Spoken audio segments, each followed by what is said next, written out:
MP মহোদয়, আরো উপস্থিত আছেন বাংলাদেশ জামাত ইসলামী থেকে মনোনীত হয়ে ঝিনেদা 4 আসনের সম্মানিত।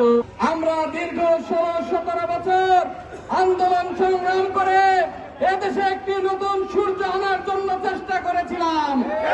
সেই চেষ্টার মাধ্যমে যে গণ বিপ্লব হয়েছে, সেই বিপ্লবের মাধ্যমে একটা সরকার ক্ষমতায় গেছে। কিন্তু দুঃখের বিষয়, এই সরকার একটা অথর্ব সরকার, এই সরকার একটা অকেজ সরকার। 4 মাসের মধ্যে তারা ক্ষমতা চালাতে, দেশ চালাতে ব্যর্থ হয়েছে, ঠিক না? আমরা এই ব্যর্থ সরকারকে হুঁশিয়ার করে বলতে চাই, আপনারা হয় ভালো করে দেশ চালান, না হয় আপনারা পদত্যাগ করে জনগণের হাতে জনগণের ক্ষমতা ফিরিয়ে দিন। সম্মানিত উপস্থিতি, এ পর্যায়ে দায়িত্বশীল বৃন্দ কথা বলবেন। এ কথা বলে আমি আমার কথা শেষ করছি। আমার তৌফিক ইল্লাহ বিল্লাহ।